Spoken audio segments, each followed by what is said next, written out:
ಶ್ರೀ ಸಾಯಿರಾಮ್. ಸ್ವಾಮಿಯ ದಿವ್ಯ ಚರಣಕಮಲಗಳಲ್ಲಿ ಅನಂತಕೋಟಿ ಪ್ರಣಾಮಗಳನ್ನು ಸಲ್ಲಿಸುತ್ತಾ ನಿಮ್ಮೆಲ್ಲರಿಗೂ ಶ್ರೀ ಸತ್ಯಸಾಯಿ ಮೀಡಿಯಾ ಸೆಂಟರ್ ಭಜನೆ ಕಲಿಕೆ ಸರಣಿಯ ಮೊದಲನೇ ಸಂಚಿಕೆಗೆ ಹೃತ್ಪೂರ್ವಕ ಸ್ವಾಗತ.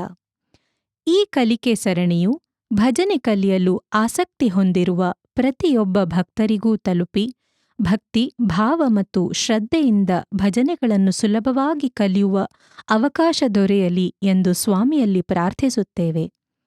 ಇಂದಿನ ಸಂಚಿಕೆಯಲ್ಲಿ ವಿಘ್ನ ನಿವಾರಕ ಆದಿಪೂಜ್ಯ ಶ್ರೀ ಗಣೇಶನ ಒಂದು ಸುಂದರ ಭಜನೆಯನ್ನು ಕಲಿಯೋಣ.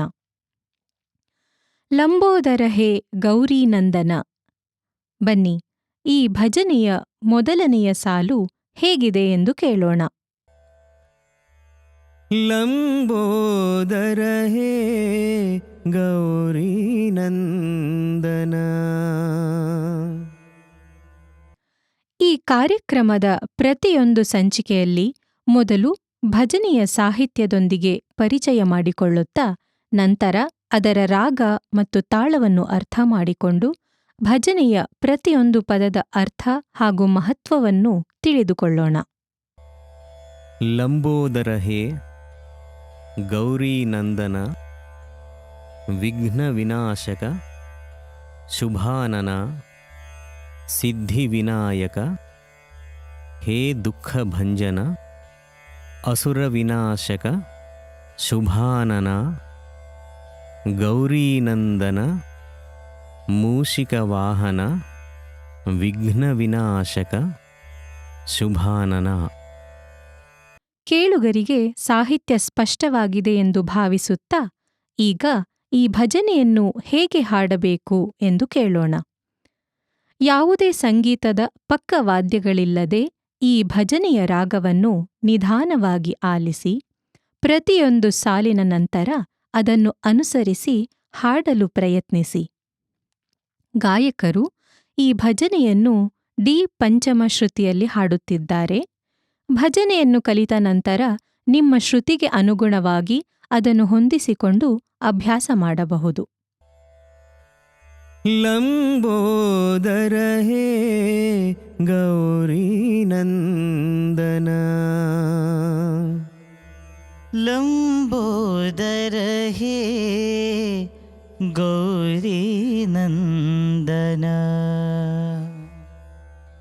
ಲಂಬೋದರ ಹೇ ಗೌರೀನಂದನ. ಲಂಬೋದರ ಹೇ ಗೌರೀನಂದನ. ವಿಘ್ನ ವಿನಾಶಕ ಶುಭಾನನ. ವಿಘ್ನ ವಿನಾಶಕ ಶುಭಾನನ. ವಿಘ್ನ ವಿನಾಶಕ ಶುಭಾನನ. ವಿಘ್ನ ವಿನಾಶಕ ಶುಭಾನನ. ಸಿದ್ಧಿ ವಿನಾಯಕ, ಹೇ ದುಃಖ ಭಂಜನ. ಸಿದ್ಧಿ ವಿನಾಯಕ, ಹೇ ದುಃಖ ಭಂಜನ. ಸಿದ್ಧಿ ವಿನಾಯಕ, ಹೇ ದುಃಖ ಭಂಜನ. ಸಿದ್ಧಿ ವಿನಾಯಕ, ಹೇ ದುಃಖ ಭಂಜನ. ಅಸುರ ವಿನಾಶಕ ಶುಭಾನನ. ಅಸುರ ವಿನಾಶಕ ಶುಭಾನನ. ಅಸುರ ವಿನಾಶಕ ಶುಭಾನನ. ಅಸುರ ವಿನಾಶಕ ಶುಭಾನನ. ಗೌರೀನಂದನ ಮೂಷಿಕವಾಹನ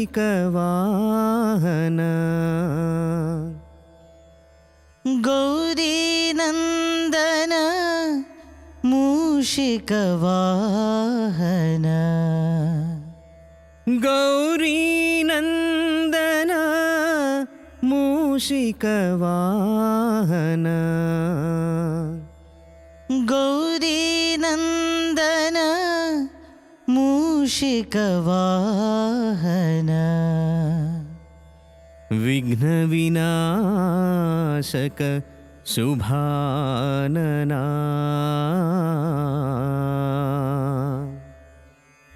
ವಿಘ್ನ ವಿನಾಶಕ ಶುಭಾನನ ವಿಘ್ನ ವಿನಾಶಕ ಶುಭಾನನ ವಿಘ್ನ ವಿನಾಶಕ ಶುಭಾನನ ಲಂಬೋದರ ಹೇ ಗೌರಿ ನಂದನ. ಈ ಭಜನೆಯು ಹಂಸಧ್ವನಿ ರಾಗವನ್ನು ಆಧರಿಸಿದೆ. ಹಂಸಧ್ವನಿ ರಾಗವು ಪ್ರಸನ್ನತೆ ಮತ್ತು ಭಕ್ತಿಯನ್ನು ವ್ಯಕ್ತಪಡಿಸುವ ಸುಂದರ ರಾಗವಾಗಿದೆ. ಆದ್ದರಿಂದ ಗಣೇಶ, ಸರಸ್ವತಿ ಸ್ತುತಿಗಳು, ಭಜನೆಗಳು ಮತ್ತು ಕೃತಿಗಳಲ್ಲಿ ಈ ರಾಗವನ್ನು ಹೆಚ್ಚಾಗಿ ಬಳಸಲಾಗುತ್ತದೆ. ಯಾವುದೇ ಕಾರ್ಯಕ್ರಮದ ಆರಂಭದಲ್ಲಿ ಹಾಡುವ ಹಾಡುಗಳಿಗೂ ಈ ರಾಗವು ಬಹಳ ಜನಪ್ರಿಯವಾಗಿದೆ. ಈ ರಾಗದಲ್ಲಿ 5 ಸ್ವರಗಳಿವೆ. ಸರೆ ಗ ಪ ನಿ ಸನಿ ಪ ಗ ರೇ ಸಾ. ಈ ರಾಗದಲ್ಲಿ ಶುದ್ಧ ರಿಷಭ ಅಂದರೆ ರಿ, ಶುದ್ಧ ಗಾಂಧಾರ ಗ ಮತ್ತು ಶುದ್ಧ ನಿಷಾದ ನಿ ಸ್ವರಗಳನ್ನು ಬಳಸಲಾಗುತ್ತದೆ. ಹಂಸಧ್ವನಿ ರಾಗದಲ್ಲಿ ಅನೇಕ ಸುಂದರ ಭಜನೆಗಳು ರಚನೆಯಾಗಿವೆ. ಉದಾಹರಣೆಗೆ ವಿನಾಯಕ ವಿನಾಯಕ ಮಹಾಗಣಪತಿ ನಮೋಸ್ತುತೆ ಪಾಹಿ ಗಜಾನನ ದೀನಾವನ. ಈಗ ಭಜನೆಯ ಪ್ರತಿಯೊಂದು ಸಾಲನ್ನು ಒಂದೊಂದಾಗಿ ನೋಡುತ್ತಾ ಆ ಸಾಲಿನಲ್ಲಿ ಬಳಸಿರುವ ಸ್ವರಗಳನ್ನು ಗುರುತಿಸಿ ಈ ಸುಂದರವಾದ ಧಾಟಿ ಹೇಗೆ ಮೂಡಿದೆ ಎಂಬುದನ್ನು ತಿಳಿದುಕೊಳ್ಳೋಣ. ಲಂಬೋದರ ಹೇ ಗೌರಿ ನಂದನ ಸನಿ ಪಗ ಪ ಗರಿ ಗ ಪರಿ ರೇ ರೇ ಸನಿ ಪಗ ಪ ಧ ಪ ಗರೆ ಗ ಪರೆ ರೇ ರೇ. ವಿಘ್ನ ವಿನಾಶಕ ಶುಭಾನನ ನಿ ರೇ ರೇ ಪ ಗರೆ ಸ ಸ ನಿ ರೇ ಸ ನಿ ರೇ ರೇ ಪ ಗರೆ ಸ ಸ ನಿ ರೇ ಸ. ಸಿದ್ಧಿ ವಿನಾಯಕ ಹೇ ದುಃಖ ಭಂಜನ ನಿಸನಿ ಪರಿ ರಿ ಗರಿ ಸ ಸ ಗರಿ ಗ ಮ ಗ ನಿ ಸ ನಿ ಪರೆ ರೇ ಗರೆ ಸ ಸ ಗರೆ ಗ ಮ ಗ. असुर विनाशक शुभानना गपनि नि नि नि नि सा सा नि रि सा ಗಪನಿ ಲಿ ಲಿ ನಿ ನಿ ಸ ಸ ನಿ ರೇ ಸ. ಗೌರಿ ನಂದನ ಮೂಷಿಕವಾಹನ ರೀ ರೀ ರೀ ರೀ ರೀ ರೀ ನಿರಿ ನಿ ಪ ಗ ಗ ಪ ಧ ಪ ಗ ರೀ ರೇ ರೇ ರೇ ರೇ ರೇ ರೇ ನಿ ರೇ ನಿ ಪ ಗ ಗ ಪ ಧ ಪ ಗ ರೇ. ವಿಘ್ನ ವಿನಾಶಕ ಶುಭಾನನ ನಿ ರಿ ರಿ ಪ ಗ ರಿ ಸ ಸ ನಿ ರಿ ಸ.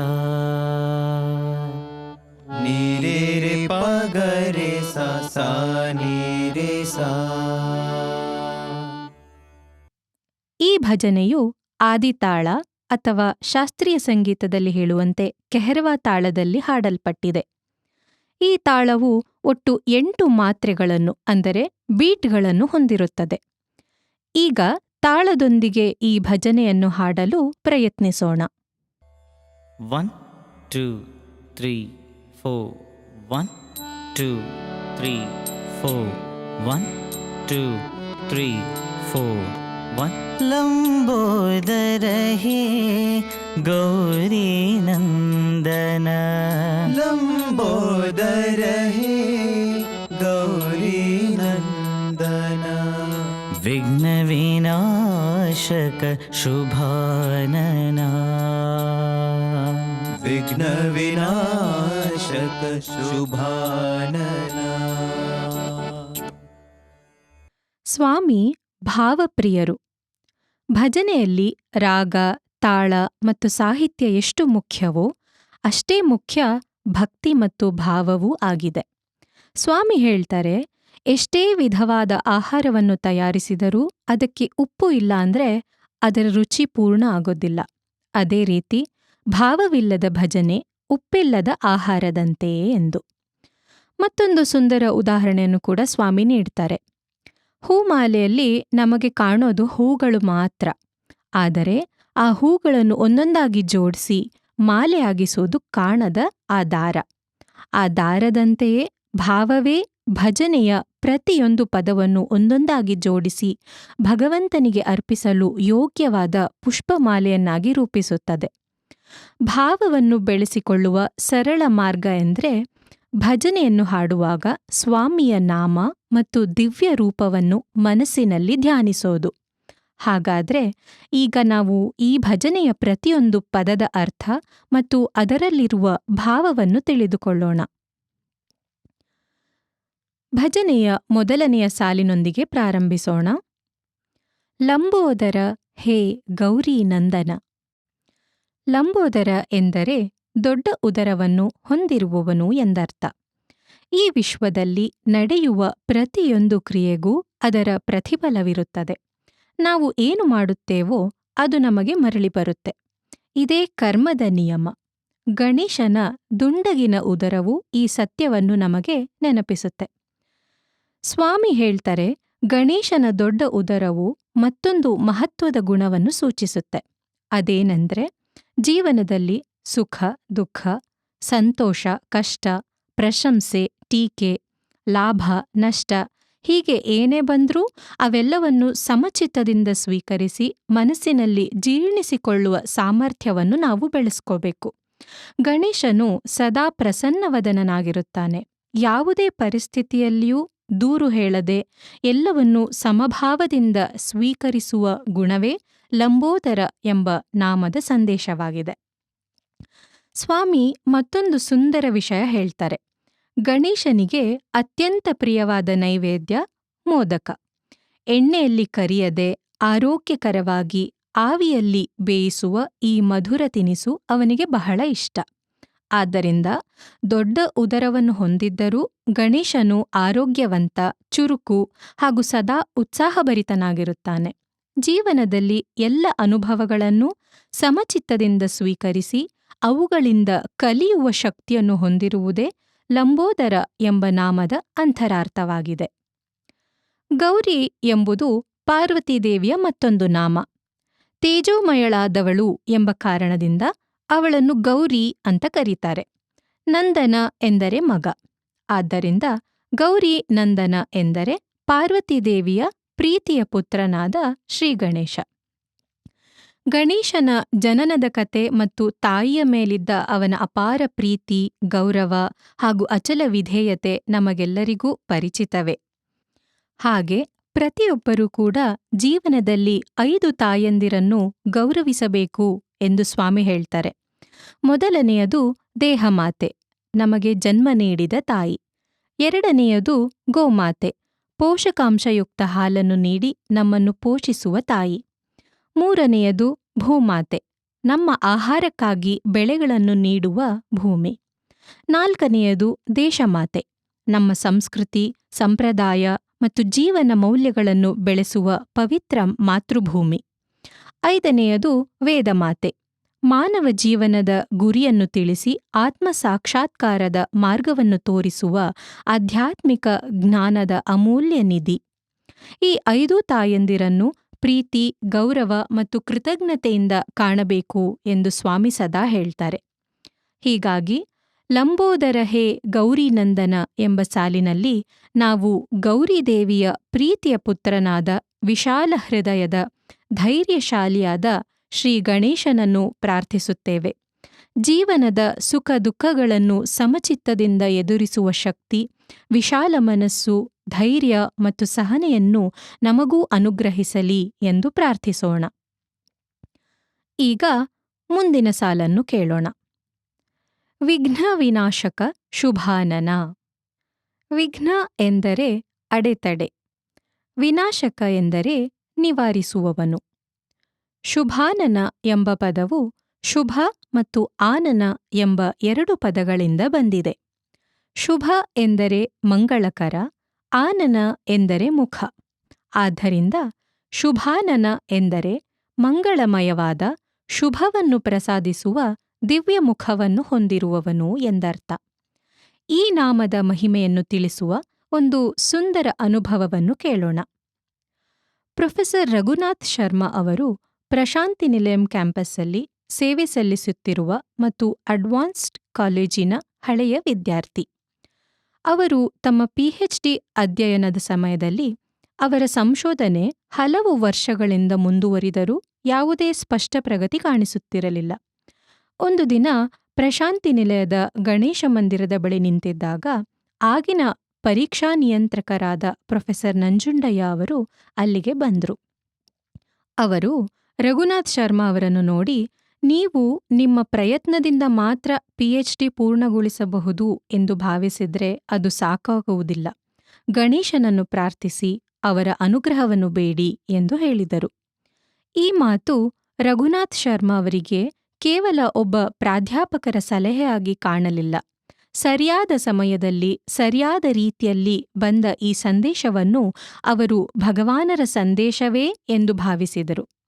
ಆ ದಿನದಿಂದ ಪ್ರತಿದಿನ ಗಣೇಶನ ಸನ್ನಿಧಿಯಲ್ಲಿ ನಿಂತು ತಮ್ಮ ಸಂಶೋಧನೆಯನ್ನು ಯಶಸ್ವಿಯಾಗಿ ಪೂರ್ಣಗೊಳಿಸಲು ಬೇಕಾದ ಜ್ಞಾನ, ವಿವೇಕ ಮತ್ತು ಅನುಗ್ರಹವನ್ನು ಪ್ರಾರ್ಥಿಸಲು ಆರಂಭಿಸಿದರು.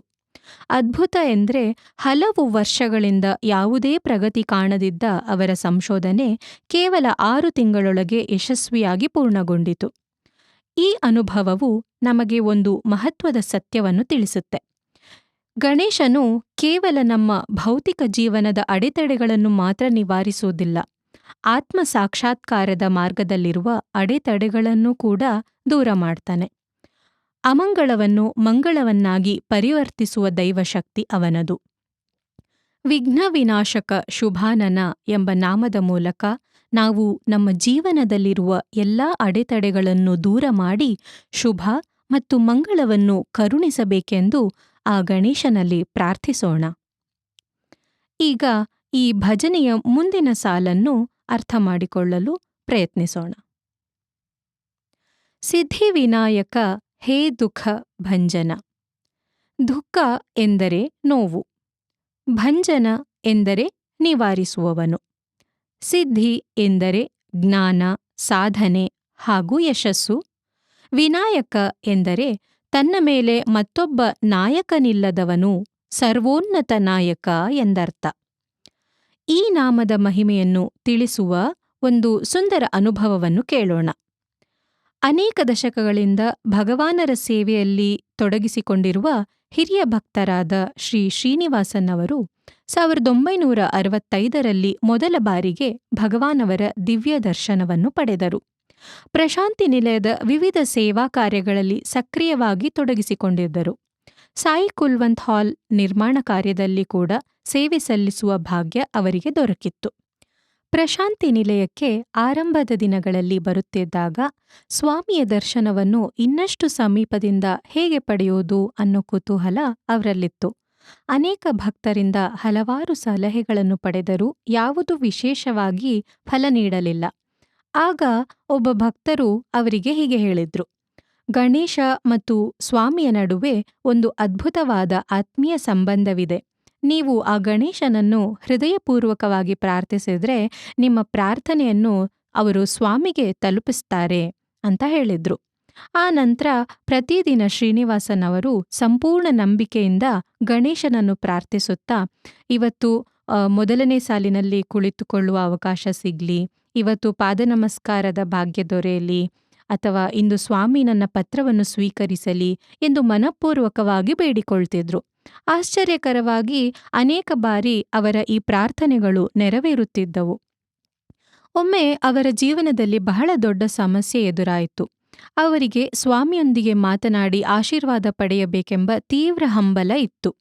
ಅವರು ತಕ್ಷಣ ಗಣೇಶನ ಸನ್ನಿಧಿಗೆ ತೆರಳಿ 12 ಪ್ರದಕ್ಷಿಣೆಗಳನ್ನು ಮಾಡಿ ತೆಂಗಿನಕಾಯನ್ನು ಸಮರ್ಪಿಸಿ ಭಕ್ತಿಯಿಂದ ಪ್ರಾರ್ಥಿಸಿದ್ರು. ಅಂದು ನಡೆದದ್ದು ನಿಜಕ್ಕೂ ಆಶ್ಚರ್ಯಕರ. ಅವರಿಗೆ ದರ್ಶನದ ಮೊದಲನೇ ಸಾಲಿನ ಟೋಕನ್ ದೊರೆಯಿತು. ಆ ದಿನಗಳಲ್ಲಿ ಭಕ್ತರು ಮರಳಿನ ಮೇಲೆಯೇ ಕುಳಿತು ದರ್ಶನ ಪಡಿತಿದ್ರು. ಸ್ವಾಮಿ ದರ್ಶನಕ್ಕೆ ಬಂದಾಗ ಮೊದಲು ಮಹಿಳೆಯರ ಕಡೆಗೆ ತೆರಳಿ ನಂತರ ಪುರುಷರ ಸಾಲಿನತ್ತ ಬಂದ್ರು. ಶ್ರೀನಿವಾಸನ್ ಅವರ ಪತ್ರವನ್ನು ಸ್ವೀಕರಿಸಿದ ಬಳಿಕ, ನಿನ್ನ ಜೊತೆಗೆ ಇನ್ನೆಷ್ಟು ಜನ ಬಂದಿದ್ದಾರೆ ಅಂತ ಕೇಳಿದ್ರು. ಶ್ರೀನಿವಾಸನ್ ಅವರು, ನಾನು ಒಬ್ಬನೇ ಬಂದಿದ್ದೇನೆ ಸ್ವಾಮಿ ಅಂತ ಉತ್ತರಿಸಿದ್ರು. ತಕ್ಷಣ ಸ್ವಾಮಿ, ಸರಿ ಒಳಗೆ ಬಾ ಅಂತ ಹೇಳಿದ್ರು. ಶ್ರೀನಿವಾಸನ್ ಅವರಿಗೆ ತಮ್ಮ ಕಿವಿಗಳನ್ನೇ ನಂಬಲಾಗ್ಲಿಲ್ಲ. ಸಂತೋಷದಿಂದ ಸಂದರ್ಶನ ಕೊಠಡಿಯೊಳಗೆ ಪ್ರವೇಶಿಸಿದ್ರು. ಅಲ್ಲಿ ಭಗವಾನರು ಅಪಾರ ಪ್ರೀತಿಯಿಂದ ಅವರ ಸಮಸ್ಯೆಗಳನ್ನೆಲ್ಲ ಕೇಳಿ ಅವುಗಳಿಗೆ ಪರಿಹಾರವನ್ನು ಕೂಡ ತಿಳಿಸಿದ್ರು. ನಂತರ ಮುಗುಳ್ನಗುತ್ತಾ ಸ್ವಾಮಿ ಹೀಗೆ ಹೇಳಿದ್ರು: ಗಣೇಶನ ಶಿಫಾರಸಿಗಾಗಿ ಪ್ರಾರ್ಥಿಸುತ್ತಿದ್ದೆ, ಆದ್ರೆ ನಾನು ನಿನ್ನನ್ನು ಒಳಗೆ ಕರೆದ ಕೂಡಲೇ ನೀನು ನೇರವಾಗಿ ಓಡಿಬಿಟ್ಟೆ. ಹೊರಗೆ ಇರುವ ಗಣೇಶನ ಕಡೆಗೆ ಒಂದು ಬಾರಿ ಕೂಡ ನೋಡ್ಲಿಲ್ಲ, ಅವನಿಗೆ ಕೃತಜ್ಞತೆ ಕೂಡ ಸಲ್ಲಿಸ್ಲಿಲ್ಲ. ಗಣೇಶನನ್ನ ಮರೆತೆ ಅಲ್ಲ.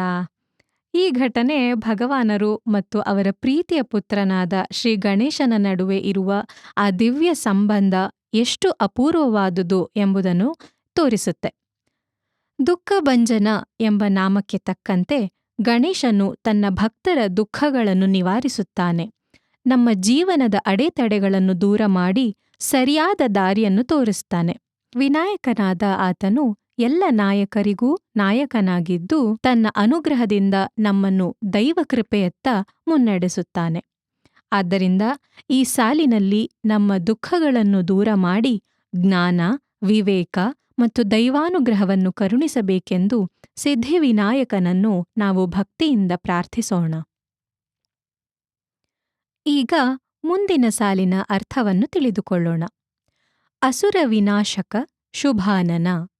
ಅಸುರ ಎಂದರೆ ರಾಕ್ಷಸ ಅಥವಾ ದುಷ್ಟಗುಣಗಳು. ವಿನಾಶಕ ಎಂದರೆ ನಾಶ ಮಾಡುವವನು. ಶುಭಾನನ ಎಂಬ ಪದದ ಅರ್ಥವನ್ನು ನಾವು ಈಗಾಗಲೇ ತಿಳಿದುಕೊಂಡಿದ್ದೇವೆ. ಆದ್ದರಿಂದ ಅಸುರ ವಿನಾಶಕ ಶುಭಾನನ ಎಂದರೆ ನಮ್ಮೊಳಗೂ ಹೊರಗೂ ಇರುವ ದುಷ್ಟಶಕ್ತಿಗಳನ್ನು ಮತ್ತು ದುರ್ಗುಣಗಳನ್ನು ನಿವಾರಿಸಿ ನಮ್ಮ ಜೀವನವನ್ನು ಮಂಗಳಮಯವಾಗಿಸುವನು ಎಂದರ್ಥ.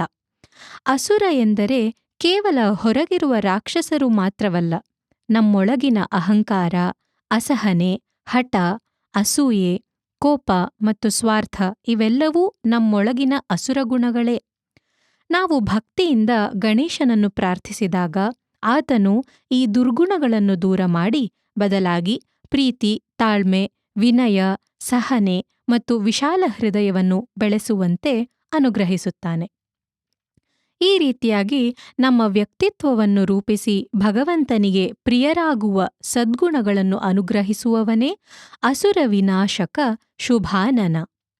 ಈ ಸಾಲಿನ ಮೂಲಕ ನಮ್ಮೊಳಗಿನ ಎಲ್ಲಾ ದುರ್ಗುಣಗಳನ್ನು ನಿವಾರಿಸಿ ಸದ್ಗುಣಗಳಿಂದ ನಮ್ಮ ಜೀವನವನ್ನು ಅಲಂಕರಿಸಬೇಕೆಂದು ಆ ಗಣೇಶನಲ್ಲಿ ಭಕ್ತಿಯಿಂದ ಪ್ರಾರ್ಥಿಸೋಣ. ಈಗ ಈ ಭಜನೆಯ ಕೊನೆಯ ಸಾಲನ್ನು ಕೇಳೋಣ. ಗೌರಿ ನಂದನ ಮೂಷಿಕ ವಾಹನ. ಗೌರೀನಂದನ ಎಂಬ ನಾಮದ ಅರ್ಥವನ್ನು ನಾವು ಈಗಾಗಲೇ ತಿಳಿದುಕೊಂಡಿದ್ದೇವೆ. ಈಗ ಮೂಷಿಕವಾಹನ ಎಂಬ ನಾಮದ ಅಂತರಾರ್ಥವನ್ನು ಅರಿಯೋಣ. ಮೂಷಿಕ ಎಂದರೆ ಇಲಿ. ಭಾರತೀಯ ಸಂಪ್ರದಾಯ ಮತ್ತು ಆಧ್ಯಾತ್ಮಿಕ ಪರಂಪರೆಯಲ್ಲಿ ಶ್ರೀ ಗಣೇಶನ ವಾಹನ ಮೂಷಿಕವೆಂದು ತಿಳಿಯಲಾಗಿದೆ. ಸ್ವಾಮಿ ಹೇಳ್ತಾರೆ, ಇಷ್ಟೊಂದು ದೊಡ್ಡ ದೇಹವನ್ನು ಹೊಂದಿರುವ ಗಣೇಶನನ್ನು ಒಂದು ಚಿಕ್ಕ ಇಲಿ ಹೇಗೆ ಹೊತ್ತುಕೊಂಡು ಹೋಗುತ್ತೆ ಎಂದು ನಾವು ಆಶ್ಚರ್ಯಪಡಬಹುದು. ಆದರೆ ಇಲ್ಲಿ ಮೂಷಿಕ ಎಂಬುದು ಕೇವಲ ಇಲಿಯನ್ನು ಸೂಚಿಸುವುದಿಲ್ಲ, ಅದು ಅಜ್ಞಾನವನ್ನು ಸಂಕೇತಿಸುತ್ತೆ. ಹೇಗೆ ಇಲಿ ಕತ್ತಲೆಯಲ್ಲಿಯೇ ಸಂಚರಿಸುತ್ತದೆಯೋ ಅದೇ ರೀತಿ ಅಜ್ಞಾನವು ನಮ್ಮ ಜೀವನವನ್ನು ಕತ್ತಲೆಯಲ್ಲಿಡುತ್ತದೆ. ಆದ್ದರಿಂದ ಮೂಷಿಕ ವಾಹನ ಎಂದರೆ ನಮ್ಮೊಳಗಿನ ಅಜ್ಞಾನವನ್ನು ಜಯಿಸಿ ಜ್ಞಾನದ ಬೆಳಕನ್ನು ನೀಡುವವನು ಎಂದು. 1969ರ ದಿವ್ಯೋಪನ್ಯಾಸದಲ್ಲಿ ಸ್ವಾಮಿ ಹೀಗೆ ವಿವರಿಸಿದ್ದಾರೆ. ಗಣೇಶನು ಆನೆಯ ತಲೆಯನ್ನು ಹೊಂದಿದ್ದರೂ ಇಲಿಯನ್ನೇ ವಾಹನವನ್ನಾಗಿ ಆರಿಸಿಕೊಂಡಿದ್ದಾನೆ. ಇದರ ಅರ್ಥ ದೇವರುಗಳು ತಮ್ಮ ಸಂಚಾರಕ್ಕೆ ಈ ಪ್ರಾಣಿಗಳ ಅವಲಂಬಿಗಳಾಗಿದ್ದಾರೆ ಎಂಬುದಲ್ಲ.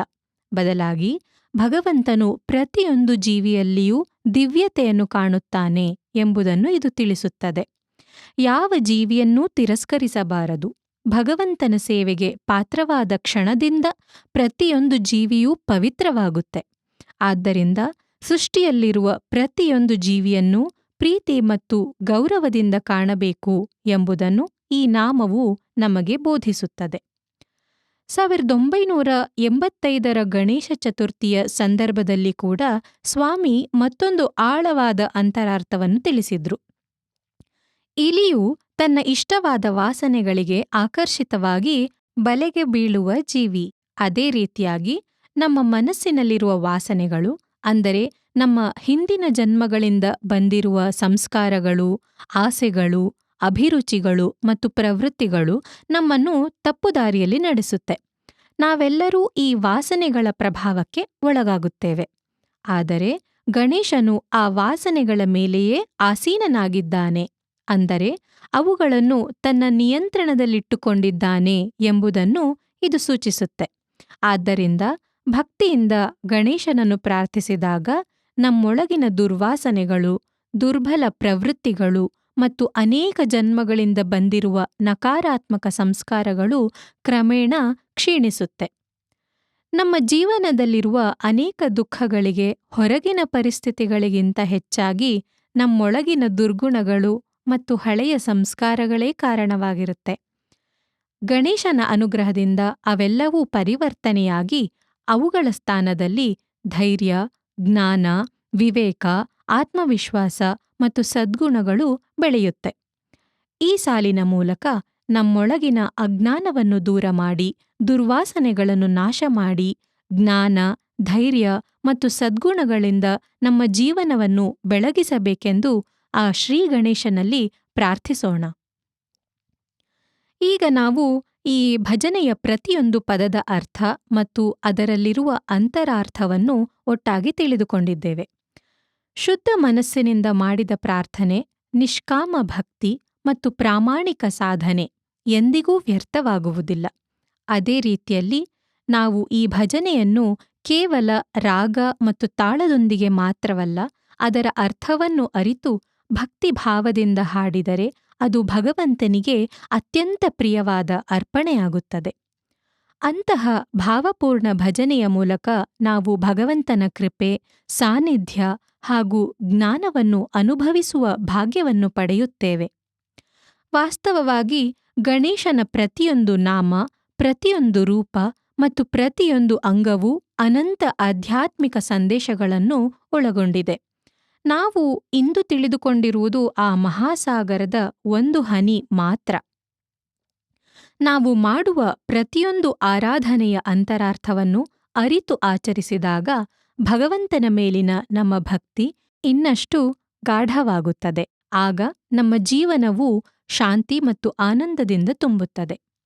ಈಗ ಈ ಸುಂದರ ಭಜನೆಯನ್ನು ಪ್ರಶಾಂತಿ ನಿಲಯಂ ವಿದ್ಯಾರ್ಥಿಗಳೊಂದಿಗೆ ಮತ್ತೊಮ್ಮೆ ಹಾಡೋಣ. ಹಾಡುವಾಗ ಶ್ರೀ ಗಣೇಶನ ದಿವ್ಯ ರೂಪವನ್ನು ಹೃದಯದಲ್ಲಿ ಧ್ಯಾನಿಸಿ ಪ್ರೀತಿ ಮತ್ತು ಭಕ್ತಿಯನ್ನು ಸ್ವಾಮಿಯ ಪಾದಾರವಿಂದಗಳಿಗೆ ಸಮರ್ಪಿಸೋಣ. ಲಂಬೋದರ ಹೇ ಗೌರಿ ನಂದನ, ಲಂಬೋದರ ಹೇ ಗೌರಿ ನಂದನ, ಲಂಬೋದರ ಹೇ ಗೌರಿ ನಂದನ, ಲಂಬೋದರ ಹೇ ಗೌರಿ ನಂದನ, ವಿಘ್ನ ವಿನಾಶಕ ಶುಭಾನನ, ವಿಘ್ನ ವಿನಾಶಕ ಶುಭಾನನ, ವಿಘ್ನ ವಿನಾಶಕ ಶುಭಾನನ, ವಿಘ್ನ ವಿನಾಶಕ ಶುಭಾನನ, ಸಿದ್ಧಿ ವಿನಾಯಕ ಹೇ ದುಃಖ ಭಂಜನ, ಸಿದ್ಧಿ ವಿನಾಯಕ ಹೇ ದುಃಖ ಭಂಜನ, ಸಿದ್ಧಿ ವಿನಾಯಕ ಹೇ ದುಃಖ ಭಂಜನ, ಸಿದ್ಧಿ ವಿನಾಯಕ ಹೇ ದುಃಖ ಭಂಜನ, ಅಸುರ ವಿನಾಶಕ ಶುಭಾನನ, ಅಸುರ ವಿನಾಶಕ ಶುಭಾನನ, ಅಸುರ ವಿನಾಶಕ ಶುಭಾನನ, ಅಸುರ ವಿನಾಶಕ ಶುಭಾನನ, ಗೌರಿ ನಂದನ ಮೂಷಿಕ ವಾಹನ, ಗೌರಿ ನಂದನ ಮೂಷಿಕ ವಾಹನ, ಗೌರಿ ನಂದನ ಮೂಷಿಕ ವಾಹನ, ಗೌರಿ ನಂದನ ಮೂಷಿಕ ವಾಹನ, ವಿಘ್ನ ವಿನಾಶಕ ಶುಭಾನನ, ವಿಘ್ನ ವಿನಾಶಕ ಶುಭಾನನ, ವಿಘ್ನ ವಿನಾಶಕ ಶುಭಾನನ,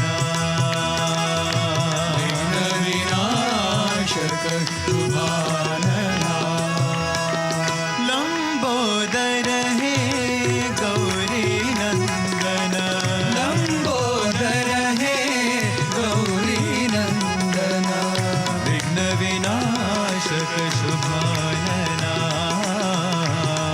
ವಿನಾಶಕ ಶುಭಾನನ, ಸಿದ್ಧಿ ವಿನಾಯಕ ಹೇ ದುಃಖ ಭಂಜನ, ಸಿದ್ಧಿ ವಿನಾಯಕ ಹೇ ದುಃಖ ಭಂಜನ, ಅಸುರ ವಿನಾಶಕ ಶುಭಾನನ, ಅಸುರ ವಿನಾಶಕ ಶುಭಾನನ, ಗೌರಿ ನಂದನ ಮೂಷಿಕ ವಾಹನ, ಗೌರಿ ನಂದನ ಮೂಷಿಕ ವಾಹನ, ವಿಘ್ನ ವಿನಾಶಕ ಶುಭಾನನ, ವಿಘ್ನ ವಿನಾಶಕ ಶುಭಾನನ, ವಿಘ್ನ ವಿನಾಶಕ ಶುಭಾನನ, ವಿಘ್ನ ವಿನಾಶಕ ಶುಭಾನನ, ಲಂಬೋದರ ಹೇ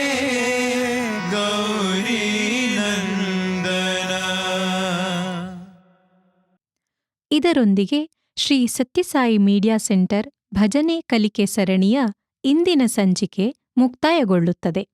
ಮುಂದಿನ ಸಂಚಿಕೆಯಲ್ಲಿ ಮತ್ತೊಂದು ಸುಂದರ ಭಜನೆಯೊಂದಿಗೆ ಮತ್ತೆ ಭೇಟಿಯಾಗೋಣ. ಸ್ವಾಮಿಯ ಕೃಪೆ, ಪ್ರೇಮ ಮತ್ತು ಆಶೀರ್ವಾದಗಳು ಸದಾ ನಮ್ಮೆಲ್ಲರೊಂದಿಗಿರಲಿ ಎಂದು ಪ್ರಾರ್ಥಿಸುತ್ತಾ ಈ ವಿನಮ್ರ ಪ್ರಯತ್ನವನ್ನು ಸ್ವಾಮಿಯ ದಿವ್ಯ ಪಾದಾರವಿಂದಗಳಿಗೆ ಭಕ್ತಿಪೂರ್ವಕವಾಗಿ ಸಮರ್ಪಿಸುತ್ತೇವೆ. ಸರ್ವಂ ಸಾಯೀಶ್ವರಾರ್ಪಣಮಸ್ತು. ಸಾಯಿರಾಮ್.